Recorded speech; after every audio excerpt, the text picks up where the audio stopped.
Welcome back to Hamlet Without Hamlet. I'm Tim, I'm Ian. and we're here again to dive into what we have affectionately termed comfort media. Just taking a look at those things that we, when we are happy, sad, elated, celebrating something, just looking for something to veg out on, what well do we go back to over and over?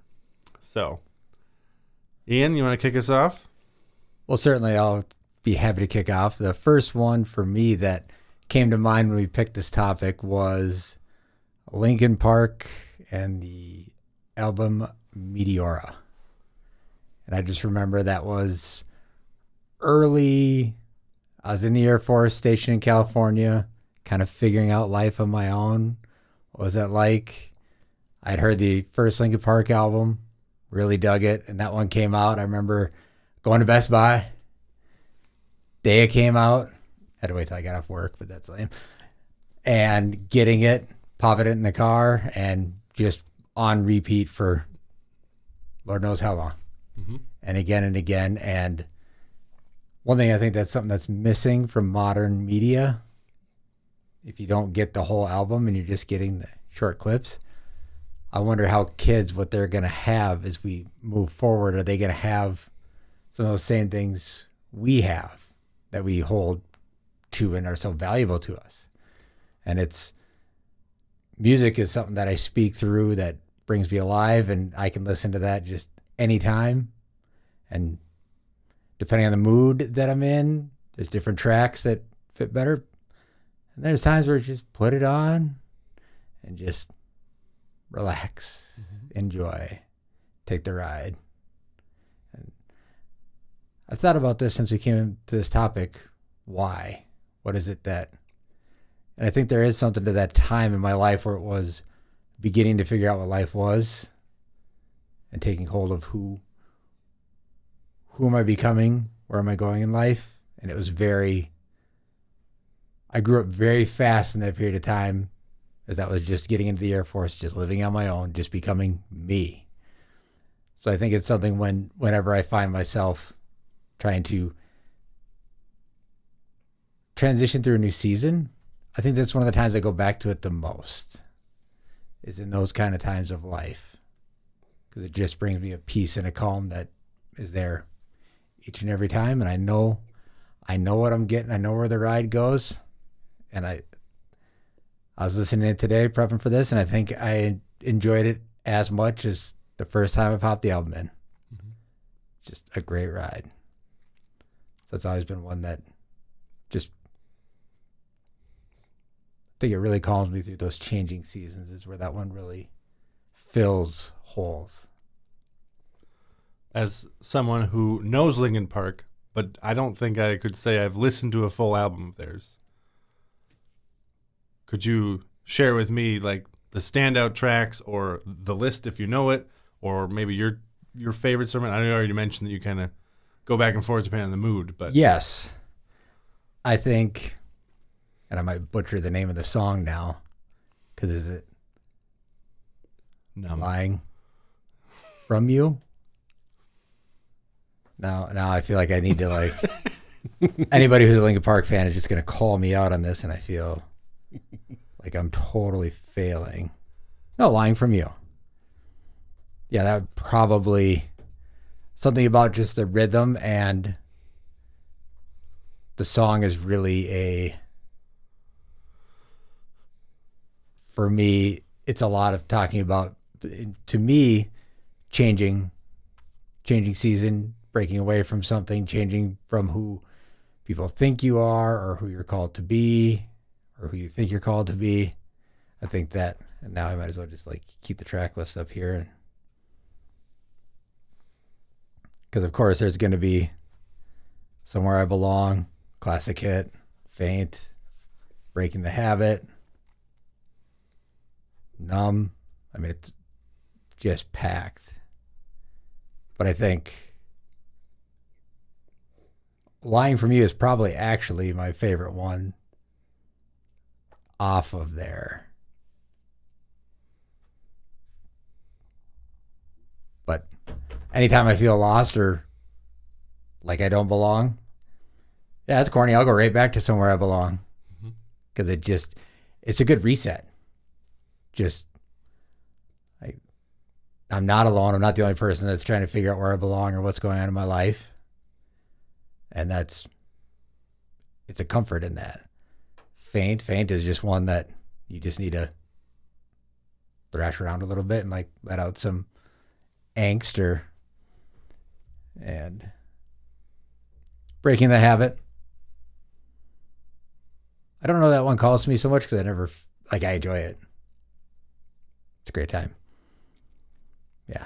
Lying From You by far is the one that has always, I think, hit me the hardest or helped me the most. Yeah. Well, of the ones you named, and I know you didn't list all of them, but Numb is the only one that I know just by name. Which again comes back to your point of if you don't have the album, you don't have the soundscape and the journey that the band or individual wanted to create for you. Yeah. Which does still happen. And I know that there's been a little bit of a resurgence lately to buying vinyl and getting the push there. I mean, I was just Speaking of, I was just at Target a couple days ago, and they have now officially removed all DVDs and Blu-rays, but they have a much bigger vinyl section right next to the books, and that's it. So in terms of where broader culture is from a media standpoint, that's intriguing. And again, that brings back, you can skip tracks, but you can't, but you have to lift the needle and move it there or you're going to damage your thing. And usually someone who's buying a vinyl record is there for the experience of the record, which is really cool. That's kind of that in between from where we have been recently to what we used to be shackled to. So as someone who enjoys that total soundscape of an album, I feel a little bad for artists who pour their souls into these things for one hit to take off and the rest be like, when you're looking at the album on iTunes and one of them starred and that one's, 60 cents more because it's the popular one. The rest are like, it's probably fine. Buy two, get one free. But that could be the best one. And, that's what I've found from some of my favorite albums is it's not the big hit one. It's not the one you'd expect. And oftentimes when I have a band that's more rocky or a little harder or a little screamo isn't the right word because I don't like screamo, but like the band Red. Yeah. My favorite song of theirs is their stripped down acoustic version of Pieces. Oh. Yeah. So good. That you wouldn't the standard fan of that type of music wouldn't necessarily gravitate to that, but I do. And similarly with like Relient K, my favorite songs of theirs are a little bit more acoustic, stripped down, like Getting Into You or these words are not enough, or these words feel faint, or something like that from their earlier albums. So I go back to Relient K a lot. That's pure nostalgia. One, because that was when I was first like choosing my own music, because I grew up with my dad who loves music, but it was his brothers and his music from the 50s, 60s, and early 70s. And that was pretty much all I listened to almost exclusively. Whatever was on Cool and 08 or Dad had tapes of. So a lot of my music taste is informed by, Elvis through Wings. And a lot in between, and then a big old gap until I could start buying CDs in 1998. And then I got NSYNC was one of the first ones I got on my birthday. And then I got to middle school and high school, and Relient K was big. We went to a show. Everybody sang it. We made a music video of it. So going back to that well for me, and I know it's not just one album, but specifically an Attitude Tongue-in-Cheek and then 5 Years Ago are my two favorites from that comfort standpoint. It's just top to bottom, just rocking out. And I used to go back to them when I was working as a painter. So it's just the monotony of work for 8 hours a day. But in my ears, we were living. We were banging. So that was Relient K would be probably my number one when it comes to musically speaking. Absolutely. Good pick. Mm-hmm. I've only gotten to know them more as I've gotten older and exposed to them more. I didn't have them when I was younger like you. Yeah. And I would say, I don't know if you've heard their later albums, but for me, their best album is their 6th album, which is Forget and Not Slow Down. And it's a very different Relient K, as you'd expect. They've grown and matured as men and artists, and their sound, therefore, is better. And I think their lyrics are intentionally deeper and more impactful to the realities of life. You know, a lot of, you know, Sadie Hawkins dance is this girl going to ask me to the Sadie Hawkins dance or not? And it's poppy punk feel. Yeah. And then you have a song like Therapy, which is literally talking about what you're going through internally and how you externalize that to other people and where you make your mistakes. How do you bring that back? How do you apologize for it? And it's like, okay, let's go. And as you share that, I think to myself, of all the Relient K songs I've heard, just as we're talking, I haven't listened to any of the whole albums because I've found them since the time of streaming music. So I haven't got a deep dive on them, and I couldn't even tell you for sure which songs, because Sadie Hawkins is not the one that comes, like, I know that's not. Be My Escape? That one I know. I've listened to them a bunch, but I couldn't even tell you the names of the songs, a lot of them. Mm-hmm. But I know that I enjoy them a lot, so I couldn't tell you. I can't say the name, so I couldn't tell you what album it's off of either. And challenges me to now want to go dive deeper. I do love me some music. Mm-hmm. And I think as you're talking about the vinyl thing, it also makes me wonder, are we wired for some of those things that we've gotten away from with, like streaming and those kind of things, that we like the experience of the whole album and the ride that's created for us. Yeah. When you're only hearing one song, when the song before and the song after plays into that song, we're actually missing the whole ride and that whole experience. And I wonder, is that part of, or is it purely just, oh, some people like vinyl, so we'll sell it because it'll sell? I tend to think it's got to be that people want it. I mean, yes, there's some cliche, it's the hip, cool thing to do. That's a really expensive, just cool to do thing. Right. Believe me, because I'd like to pick up some of those records, and they're not cheap. Yes. You find me at the thrift store looking for the dollar ones. Because that $35, I like the whole album, but that's a lot. Yeah. Well, my friend's daughter for Christmas, she asked for the vinyl of the Wicked movie soundtrack, which awesome. And then literally it's half green, half pink. Love it. That's fun. The creativity that goes into just the disc itself is pretty cool. Oh, some of those are amazing that they, you ever watch how they make those? Mm-hmm. Those are fun. I think the first time I ever saw that was a Mr. Rogers episode. Whoa. When he would go into like the picture. Yeah. And they were like how it's made kind of thing, but back in the 70s and 80s, crayons, and they would do like a wicker chair and pencils, and one time they did records. I don't remember the record episode. Yeah. That's awesome. Mr. Rogers classic. Yeah. But I think part of the comeback, and I could be wrong here, is due to the fact that there is a way to engage with a community online in that, with things like YouTube and TikTok, and where like your entire, you can do a series of like, I'm going to listen through the entire discography of Linkin Park, and people will hop in and be like, oh, here comes my favorite song. What's he going to think? And then you like, oh, he loved it. Oh, he didn't like it as much.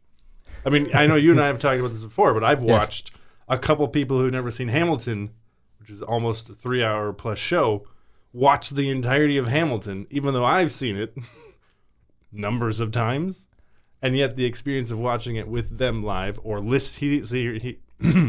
seeing them hear or listen to or experience the lyrics, the sound design of a certain song for the first time, Be like, is this going to tickle the back of their brain like it does for me? And then when it does, you're like, yes, go.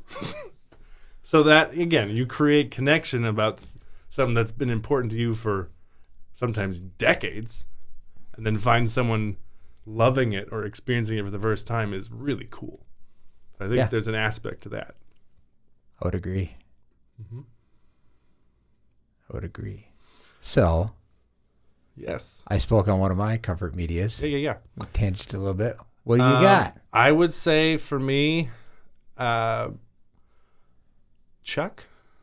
the TV show Chuck. All right. I don't know. Have you ever seen it? I know the show. Okay. I've seen clips. I don't know that I've ever the actually. plot? You'll have to refresh me. Okay, so it kind of checks all the boxes for the things that I would enjoy in life. It's got comedy, it's got romance, it's got action, it's a little bit of drama. The basic plot is Chuck is a guy who's kind of floundering in life. He's graduated from Stanford, or maybe he didn't quite graduate, one of the two. But he's working at a Best Buy-like thing called the Buy More as part of the Nerd Herd. Geek Squad. The Nerd. He wants to do more in life, but he feels stuck and he doesn't really, know where to go next. Yes. And then his friend, who we find, his former roommate from Stanford, steals. It's called the Intersect, which is a computer with essentially all of the government secrets encrypted in images and sounds. Downloads it to a file, sends it to Chuck. Chuck opens it with a code from their, first-person shooter game they created in college. So no one else would know the code except him.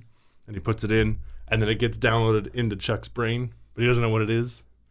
And then he has like these flashes where he just knows information. So the CIA and the FBI or the NSA come and like try to kidnap him, and then they decide to start working with him. So the show is him going on these missions as this totally untrained, inept computer nerd who all of a sudden can flash and find these memories and he knows things like he sees a person and he can see the file of what they've done and why they're there, why there might be a threat. And as the show goes on, there's upgrades where then he becomes like a superhero, not like a super spy where he can fight and stuff, but he just does it. He doesn't know how to do it. He just does it. And there's love stories, and it's a mix of like Doctor Who with like Malcolm in the Middle mixed with like Arrested Development. Like it's great. And I know that Zachary Levi has fell off a little bit in like the public sphere of respect, as it were, for some of the things he said recently. I still think he's great, and the show is unendingly fun to watch for me. And is he the lead? He's Chuck. Okay. That to me right there makes it worth checking out because I do enjoy Zachary Levi and his performances on screen. It's great. Yeah. So when did Chuck come out? 2009, 9, I think, and it ran for like 5 seasons with one season that was shortened due to the writer's strike. Okay. Where were you when Chuck came out? Where were you in life? I first saw it. Yeah. I think I started watching it when I think my friend had told me about it after the first season came out on DVD, and I bought that and watched it, and then watched it with my dad, and then the next season when it was airing live, we would watch it together. And then my wife hadn't seen it after the show was done, after I met her, so now she's watched it all with me, and she does not like the ending, the last section of the last episode. But I think it's great. So, complete comfort. Just love it. There's great references and fantastic performances and dumb situations that are just hysterical, and that's good. Well, it definitely sounds like a show that encompasses, as you're describing other shows, a lot of shows that you really enjoy, or movies or media. And I was just trying to lock into what was your season of life that, one, yes, the media calls to you. Yeah. I But would there's say, something to that imprint of the season of life. yeah, I mean, definitely that was right when I was coming out of college. Okay. And, I had a major and a minor, and I liked those classes, but I didn't have like this is my career. So I think that was right after I got back from teaching in China. Is probably when I first saw it. Okay. And, I didn't know where I was going to go next. I hadn't moved to Los Angeles to do any acting yet. So I was just sort of living home with my parents. In the show, he lives with his sister, who's a doctor, and she's engaged to a doctor who's just this, Adonis type dude. They call him Captain Awesome. his name's Devin, but they call him Captain Awesome because he's like, that's awesome. But he pulls it off in a totally not smug way. So I feel like I probably identified a lot with that, like, how fun would this be, knowing where I'm at in life and I don't know where I'm going, to all of a sudden just become this government agent that can help solve crimes and save lives and all that with the witticisms and the references to pop culture. And Yeah. it spoke to me a lot. No, that TV show and then your description fits that season of life a lot. And I could see you in that character in that season. Mm-hmm. But are you a government agent? I can't tell. Okay. Let's move on. Oh, back over to me? All right. Well, certainly one that has come up before on the show and is going to be Dazed and Confused. And that is a show that still not sure when or if my kids should actually watch it. I'll just put that out there. And definitely not at the age I saw it at. No? Was it 9th grade shop class? Ninth grade shop class. Not exactly what I would recommend. But I will say is, and for those that don't know, it's something that I watched pretty much every day for an entire quarter. I think it was the whole quarter of a shop class in school, because the shop teacher really didn't do anything. We got to just sit there and the seniors that were in the Dazed and class. Confused. Yeah, we watched Dazed and Confused. Only the first half. It's first like 3/4. And the last part is, I mean, it's all right. Maybe if you'd gotten to watch the whole thing, you'd think the whole thing was good. You'll never know. Well, I have watched the whole thing, and it does wrap it up nicely. It's just the first part's a lot more enjoyable. It's a lot. And for those who don't know, it's the last day of school in Texas in the 70s, and it's kids moving up to being freshmen. And what does that ride look like? People that are becoming the seniors now, and they're going to run the school, but this is their final year. What is that going to look like? And I was a freshman in high school when I watched that. And what they paint in, there's so many cool characters that you think you want to be that person, or, oh, how cool is that? I'd love to live those experiences that they have. Because it was the last day of school, they had just everybody hanging out, one big party with everybody hanging out and partying and having a good time. And it's just what I envisioned at that age of the American dream of growing up and making it through school. You could do a lot better than that. I'm just going to say that. But at the time, I didn't really have great dreams, goals, aspirations. I was like, hang out with friends, act stupid, maybe drink a little bit even though we're not supposed to. Those kind of things. And repeat. Yeah. And now as I'm older, I greatly enjoy it. And it brings me back to that same place in a lot of ways. But I also reflect on, whenever I watch it, it's almost a reflection of what we see, what we're taught, where I've come from, where I can go. And I watch these characters on screen, and their life is just beginning, or they're figuring out who they're going to become. And I envisioned what could their life be? What did their life turn out to be? What did they grow up to be? Who were they? I look at some people that I grew up with that might have fit some of those characters. who did they become? Who are they today? Or who am I? Who have I become? Because I could fit into some of those molds of characters in that. Not that you've seen it yet, because your list is shorter than mine, so I can't really throw shade at you. Mine's pretty long. In case you want to know, there's a list going. You all know.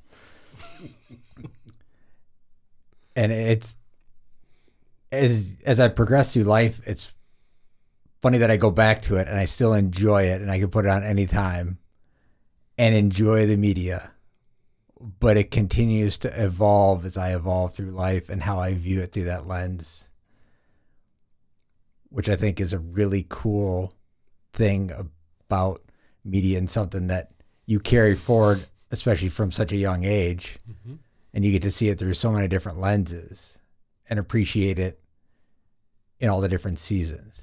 And I think that's the thing, is each and every time I still appreciate it, just in different ways. What I watch it for as a ninth grader is way different than what I'm watching it for now. But it still brings me the same entertainment value. It's still in the same package, but now I have a different lens that I'm looking at it. I'm getting different value, different feedback, different perceptions. Yeah, I think it's a Nelson Mandela quote. I could be wrong there, but one of my favorite quotes that I've kind of shifted my perspective and how I live my life is, there's nothing like returning to a place that hasn't changed to realize how much you have. And with a lot of media, I find that, especially most recently with like kids movies that I watched growing up, now watching them as a parent. I watched some of them when I was in my, teens and 20s, but watching them again as an adult with kids and the experiences that come along with that, some of the stuff hits way harder. Oh my goodness. So again, the movie didn't change from, when it came out in 1995 with Toy Story, but watching my kids experience it and knowing as now an adult who has kids that have favorite toys, and what if they came to life, and that it carries so much more weight, and I love that can happen, and it's still something that a 5-year-old can love. I mean, I tear up almost every time at the end of Frozen 2. I thought you were going to say Toy Story, and I was okay with that one. I don't know about the Frozen 2, but debatable. When they see each other at the end. Oof. Anyway, I know that one's more recent, but the first one I was referencing was Toy Story. More recently, I watched which was it, Beauty and the Beast? I think it was Beauty and the Beast. And just the way that Belle's father tries to convince her not to give her life for him. And in the moment, I was like, of course, get your dad out of there. As a kid. Now as an adult, if my daughter tried to trade her life for mine, no! Yes. Lee, what are you doing? But it doesn't hit like that until you're an adult with kids that you would never, ever want to leave with this beast at the time. So, Yeah. I love that music, art, film, TV can do that. It's one of the reasons that I've found such a wellspring from it, and also put so much time and energy into helping create and encourage it, and make recommendations to other people based on what I've seen and experienced, and engage with people online in various forums and forums. It's just really, really cool. Absolutely. Yeah. It's very evergreen. It continues for years and generations. Mm-hmm.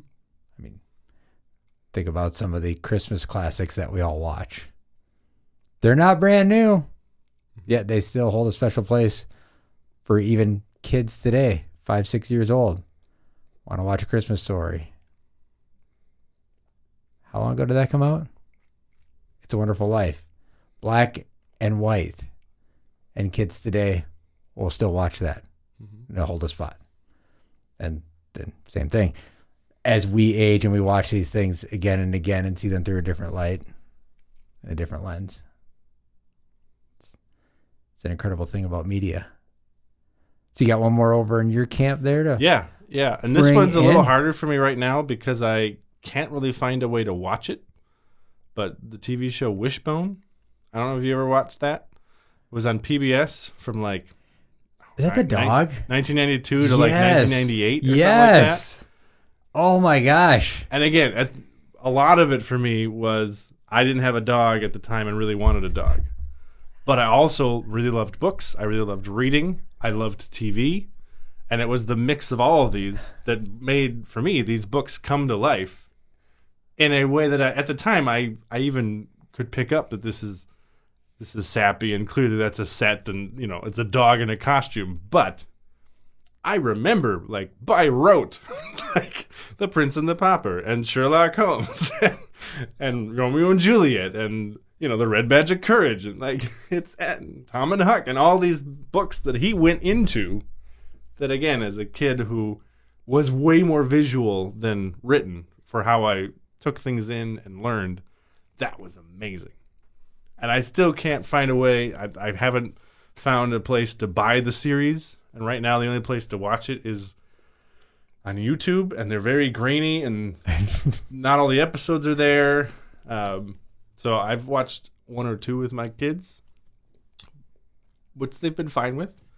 But again, it's a different time, and the media that they have access to now is different. So I don't know if that would hit the same way. But very similar to like a Mr. Rogers for me. Yeah. It went beyond just being a TV show to something truly important that affected my life and the way I thought about how I interact with other people and what's important. And so That's incredible. Yeah, I had not thought about Wishbone. I definitely watched it growing up. We just found that one of our stations on our Samsung TV has Barney TV on it. the original or the original the Barney, new like update no, like monstrosity? old school Barney stuff. I Okay. was like blown away by that. Wishbone, Lamb Chop was another. Oh yes, that one's funny. Love Lamb Chop. This is the song that doesn't end. But I think there's something incredible about as you're like, and now I'm trying to go back to Wishbone, but what it taught you, Mm-hmm. like in a way, it helped raise you and give you that love of these characters, of these stories, and dogs. And dogs. Yeah. Wishbone and Joe. Yeah. That was a good one. Thank you, man. Now you've challenged me because now I want to go find it. Tossing it back. There Yeah, we I still have some of the books that I have read with my daughter at bedtime, and she's enjoyed those. And I remember I was probably 10, and they had Wishbone, that the dog at the time. I know during the run of the show there was at least 3, because it was like 7 or 8 years, and it was pretty active. So I don't know if they just swapped it out or if the first dog died or what, but they had whichever dog was doing the show at that time came to, it was like, I think it was like Target in Burnsville or something.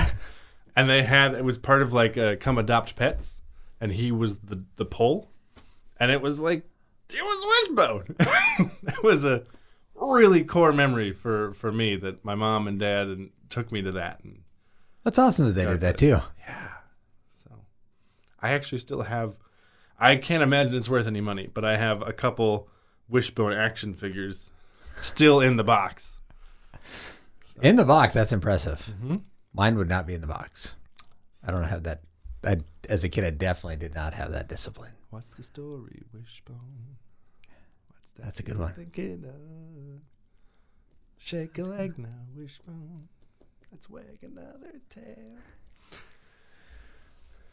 Well, I think that's some good medias we've touched on.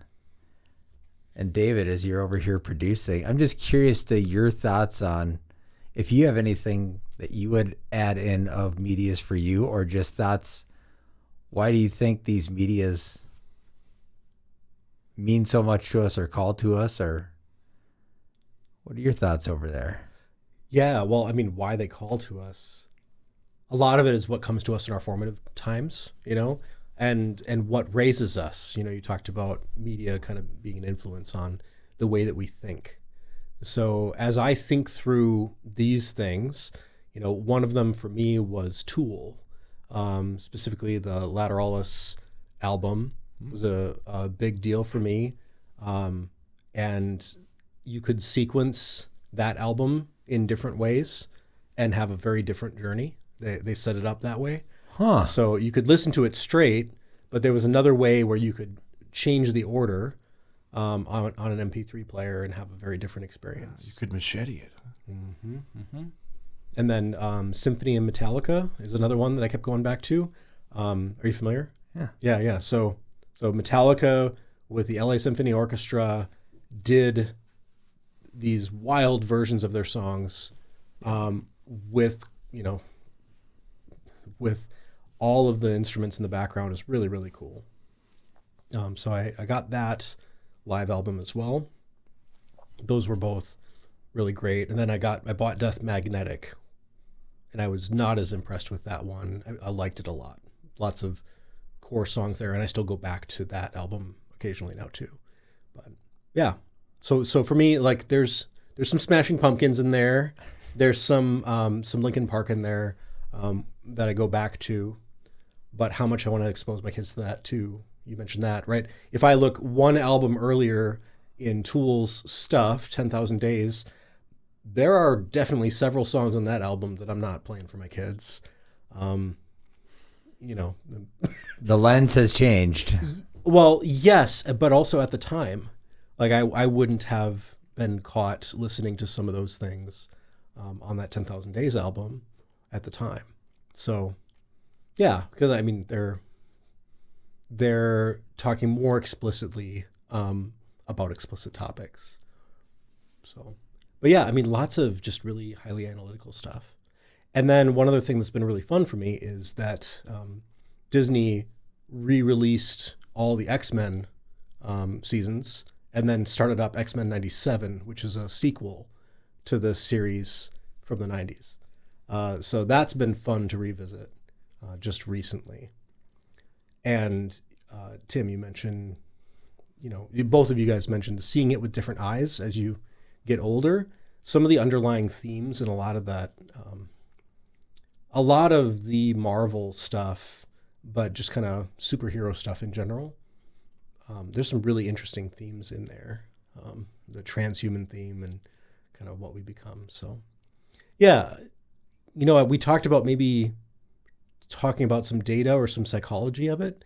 But I think if we just stay really high level, the formative memories that we have, the media we consume while our brains are forming, and we're going through that shonen period, as the Japanese refer to it, right? There's this period of from 12 to 15 years where things really lock into our minds. And that's really key to our development. So, yeah, I think that's my comments on that. Yeah, well, I think that was a good summation. I had a couple other honorable mentions that I like Batman Beyond or Freakazoid, Johnny Bravo. And then most recently, I'd say like Halo. Played that a lot in college. Again, formative experience, one of the first collaborative video games I ever played. And to this day, and we just had one last weekend, I do LAN parties with the original Halo with anybody that wants to come. And you like to plan it when I'm busy. One, because it's fun, and two, it's, nostalgia, bonding with bullets and tossing it back. So it's been fun. Thanks for deep diving with me, Ian and David. But we'll see you next time. Finger guns.